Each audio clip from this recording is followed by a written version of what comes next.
Hello everyone and welcome back to 1 minute learning. तो आज हमारा डे 2 है जहाँ पर हम सीखने जा रहे हैं आपका सब्जेक्ट वर्ब एग्रीमेंट। ठीक है, सब्जेक्ट वर्ब एग्रीमेंट क्या होता है वो समझते हैं पहले, और ये सेंटेंस में क्यों इंपॉर्टेंट रहता है, इंग्लिश ग्रामर में इसका क्या रूल है। अलग से हमने कभी आपने नोटिस किया रहेगा सब्जेक्ट वर्ब एग्रीमेंट हमने अलग से कहीं ग्रामर में आपने नहीं सीखा रहेगा if you are a student, या आपने ऐसे अलग से नहीं समझा रहेगा, लेकिन ये बहुत ही बेसिक सी चीज़ होती है।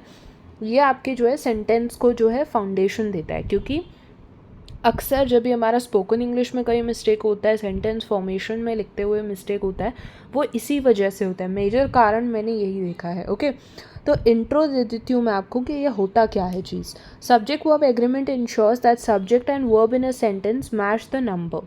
नंबर यानी क्या, मान लीजिए अब एक इंसान की बात हो रही है, तो एक इंसान के लिए जो प्रोनाउन यानी जो सब्जेक्ट यूज़ किया जाएगा, वो सब्जेक्ट जो है ना वो एग्जैक्टली कोइंसाइड करेगा आपके वर्ब से।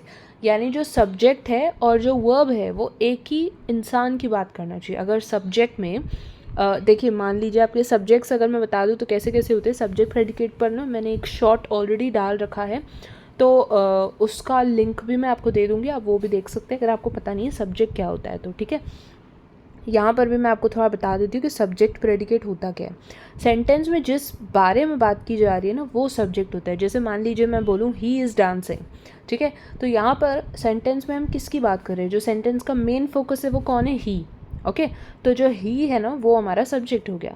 अब ही इज़ डांसिंग, वो इंसान डांस कर रहा है, ही हमारा सब्जेक्ट हो गया। तो अब ही मतलब एक ही इंसान की बात कर रहे हैं, क्लियरली पता चल रहा है। तो जब आप सेंटेंस यूज़ करते हैं ना तो वहाँ पर वर्ब भी बताना चाहिए कि एक ही इंसान की बात हो रही है।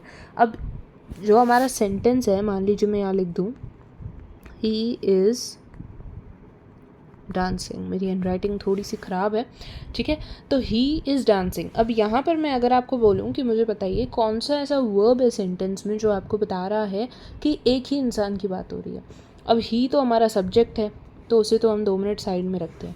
तो अगर ही के अलावा कोई हम देखें तो वर्ब कौन से हैं, आप बोलेंगे डांसिंग भी वर्ब है, इज़ भी वर्ब है। ये हमने डिस्कस किया था ना पार्ट्स ऑफ स्पीच में। इज़ आपका हेल्पिंग वर्ब हो गया या कनेक्टिंग हो गया, लिंकिंग हो गया, और डांसिंग आपका दूसरा वर्ब हो गया। ओके, अब यहाँ पर जो इज़ है ना वो हो गया आपका वर्ब। ठीक है, सब्जेक्ट प्लस वर्ब। इसके लिए जब भी कभी सेंटेंस का फॉर्मेट रहता है ना, सेंटेंस पैटर्न्स जो हम आगे सीखने वाले हैं, हमारे प्रॉब्ली 6th डे पे वो स्केड्यूल था, तो वो कैसे रहता है ना, subject plus verb plus object. ठीक है, तो सब्जेक्ट प्लस वर्ब एग्रीमेंट ही आज हम सीखने जा रहे हैं। अगर आपको अभी कंफ्यूजिंग लग रहा है तो मैं और क्लियरली समझाने वाली हूँ, तो please stay tuned.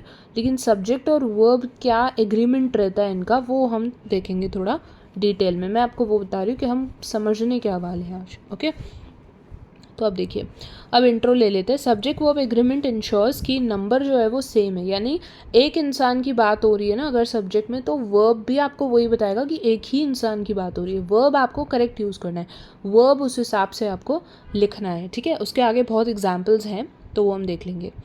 Correct agreement is crucial for clear professional communication. Correct agreement clear और प्रोफेशनल कम्युनिकेशन के लिए बहुत ज़रूरी है। अगर आप स्पोकन इंग्लिश पर, जैसे मैंने बोला ना, स्पोकन इंग्लिश में इन्हीं चीज़ों पे मिस्टेक्स होती हैं, तो अगर आप क्लियरली अपनी बात रखना चाहते हैं तो आप इसी तरीके से रख सकते हैं। अगर आप वर्ब में मिस्टेक कर देंगे तो सामने वाला कन्फ्यूज़ हो जाएगा कि आप कितने लोगों की बात कर रहे हैं। ओके, तो बेसिक रूल्स देख लेते हैं थोड़े से। Singular subject takes a singular verb. अब देखिए ये थोड़ी टेक्निकल भाषा हो जाती है, मैं थोड़ा टेक्निकल भाषा के परहेज जाती हूँ, मैं आपको सिर्फ समझाने के लिए लिखा हुआ है। ठीक है, मैं आपको ईजी वर्ड्स में बताने की कोशिश करती हूँ कि मैं बोलना क्या चाह रही हूँ यहाँ पर। सिंगुलर सब्जेक्ट यानी जब एक ही इंसान की बात हो रही है तो वो वर्ब भी बताएगा आपको कि एक ही की बात हो रही है। जैसे यहाँ एग्जाम्पल पे फोकस कीजिए, शी सिंग्स, वो लड़की गाती है, शी सिंग्स। ठीक है, अब अगर आप बोलेंगे मुझे कैसे पता चलेगा कि ये सिंगुलर है कि नहीं। अगर मान लीजिए मैं बोलूँ, मैं ये एस हटा दूँ, मैं बोलूँ शी सिंग, तो गलत इंग्लिश लग रही है ना, क्योंकि ये वर्ब गलत तरीके का आप ले रहे हैं। अगर आप एस पीछे आ रहा है तो वो आपका मोस्टली सिंगुलर रहता है, क्योंकि मैं शॉर्ट फॉर्म लिख रही हूँ। अगर आप एस पीछे आ रहा है ऐसे तो वो मोस्टली सिंगुलर है, ही सिंग्स। ठीक है, लेकिन अब नेक्स्ट एग्जाम्पल देखिए, plural subject takes plural verb, और वो कैसे हो जाता है, दे सिंग, वो गाते हैं। ठीक है, यहाँ पर हमने सिंग ले लिया, तो बहुत बार ना लोग कंफ्यूज हो जाते हैं कि यहाँ पर जो एस आया है तो हो सकता है ये प्लूरल हो, यहाँ पर ये तो ये सिंगुलर हो, ऐसा नहीं होता है, ठीक है। आपको थोड़ा समझना पड़ेगा। अगर देखिए अभी भी आपका कन्फ्यूजन हो रहा है ना कि हमें कैसे पता चलेगा कि ये सिंगुलर वर्ब है, ये प्लूरल वर्ब है, तो इसके लिए आपको थोड़ा अपना रीडिंग बढ़ानी पड़ेगी इंग्लिश में। आपको टेक्स्ट रीड करना पड़ेगा, टेक्स्ट बुक रीड कीजिए, कोई भी आपको डॉक्यूमेंट मिल रहा है इंग्लिश में वो रीड कीजिए। इंग्लिश जहाँ भी आप रीड कर सकते हैं, सुन सकते हैं ना, उतना आपका बेनिफिट रहेगा। आप डिटेल में तो चीज़ें समझ लेंगे इस कोर्स में, मैं पूरी कोशिश करने वाली हूँ मैं आपको समझाऊँ कि किस तरीके से कैसे ग्रामर पैटर्न काम करता है।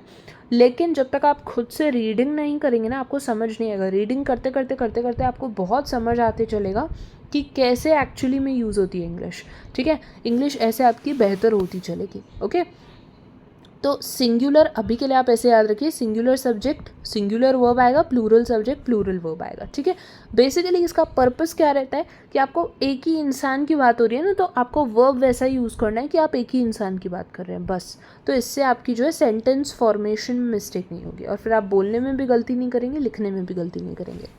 अब जैसे be careful with I he she it, often singular, mostly जब हम आई शी ही इट, अब आपको यहाँ पर ना एक लिस्ट दी गई है कि सिंगुलर सब्जेक्ट या सिंगुलर सब्जेक्ट्स कौन से हो सकते हैं।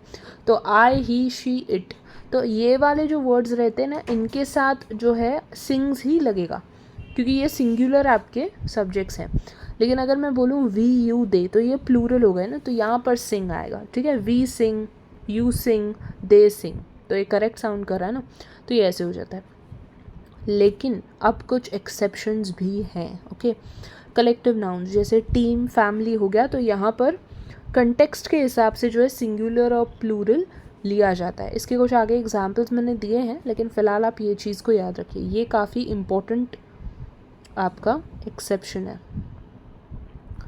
ये काफ़ी आपका इम्पोर्टेंट सा एक्सेप्शन है। कंटेक्स्ट के ऊपर डिपेंड करता है कि आपका जो वर्ब बैठेगा वो कैसे बैठेगा। अब जैसे इनडेफिनिट प्रोनाउंस आते हैं, प्रोनाउंस के टाइप्स हमने सीखे थे पार्ट 1 में, तो प्लीज़ अगर आपने वो नहीं देखा है तो पहले वाला कल वाला वीडियो ज़रूर देख लीजिए। इनडेफिनिट प्रोनाउंस रहते हैं एवरीवन, नोबडी, मतलब जहाँ पर कोई डेफिनेट नंबर ऑफ लोगों की बात नहीं की गई है। एवरीवन मतलब मैंने नहीं बताया ना कितने लोग हैं, एवरीवन मतलब सबकी बात की गई है, लेकिन कितने लोग हैं वो नहीं बताया, तो इनके साथ कभी भी सिंगुलर आता है। अब एवरीवन की बात करें तो देखा जाए तो हम प्लूरल में बात कर रहे हैं, लेकिन इनके साथ सिंगुलर वर्ब्स ही लगते हैं। जैसे एवरीवन इज़, मैंने जो एग्जाम्पल लिया स्टार्टिंग में, ही इज़ डांसिंग, उसमें भी इज़ मैंने आपको बता रहा है कि सिंगुलर है, लेकिन यहाँ पर इज़ एवरीवन के साथ आया है, ठीक है। तो ये चीज़ आपकी कैसे इम्प्रूव होगी, आपको कैसे समझ आएगा, वो आपको रीडिंग से ही समझ आएगा। जब आपकी रीडिंग अच्छी हो जाएगी तब ये चीज़ें आपको ईजी लगने लगेंगी, ओके। तो यहाँ पर एक एग्जाम्पल है जो आपको क्लियरली अंडरस्टैंड करने में हेल्प करेगा कि ये पूरे आज के लेसन का मतलब क्या था, ठीक है। अब यहाँ देखिए करेक्ट सेंटेंस कौन सा है, पहला वाला देखिए, द डॉग बार्क्स, ठीक है। तो अब बार्क्स जो है वो ऐसा है ना, पीछे मैंने बोला यूजुअली सिंगुलर के साथ एस वाले लगते हैं, तो ये आपका करेक्ट हो गया।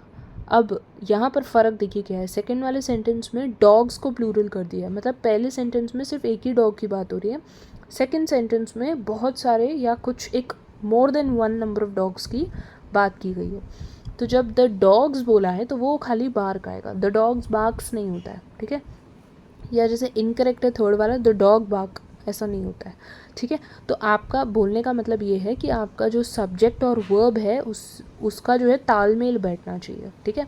और ये आपको क्लियरली तभी समझेगा जब भी आप अपनी रीडिंग बढ़ा देंगे। आप देखिए ऐसा अलग से आपने कोई टॉपिक अभी क्यों नहीं सीखा है, क्योंकि इसमें कुछ एक्सप्लेन करने जैसा नहीं है, ये चीज़ आप खुद ही रीड करेंगे तो खुद ही समझ में आती है, ओके। फिर भी यहाँ पर हमने कुछ जो है प्रैक्टिस क्वेश्चंस लिए हैं, 2 ही क्वेश्चंस है, तो मैं ये इसी वीडियो में करा दूँगी। तो ये जो प्रैक्टिस सेंटेंसेस है ये यहीं कर लेते तो आपको क्लैरिटी मिल जाएगी, ठीक है। तो यहाँ पर फिल इन द ब्लैंक्स हैं, जैसे ही रन एवरी मॉर्निंग, तो यहाँ पर ब्लैंक में आपको फिल करना है करेक्ट वर्ब फॉर्म, ठीक है। ही रन्स एवरी मॉर्निंग, मैंने आपको बताया सिंगुलर के साथ मोस्टली एस आता ही है, ठीक है। और ये मैं क्लियरली लिख देती हूँ, ओके। अब सेकंड वाला है आइडेंटिफाई एरर्स। अब आपको इस सेंटेंस में जो है एरर ढूंढना है कि यहाँ पर गलती कहाँ हो रही है। तो they is going to the store, is आया ना, तो यहाँ पर इज़ मतलब हम सिंगुलर की बात करें तो दे आर, ठीक है। इज़ मतलब सिंगुलर, पर यहाँ पर दे यूज़ किया है, सब्जेक्ट आपका कितना है, ज़्यादा लोगों की बात कर रहा है, तो यहाँ पर इज़ नहीं आएगा, दे आर आएगा, ओके। तो इसी के साथ हमारा आज का वीडियो ख़त्म होता है। इसका अगर आपको अलग से प्रैक्टिस सेशन चाहिए तो वो ज़रूर हम दे देंगे, लेकिन उसके लिए आपको बने रहना होगा। हर वीडियो आप ज़रूर देखिए। कल भी एक वीडियो आ गया है और रोज़ अभी वीडियो आएंगे टिल द 31st। ओके, तो thank you very much, stay tune and subscribe.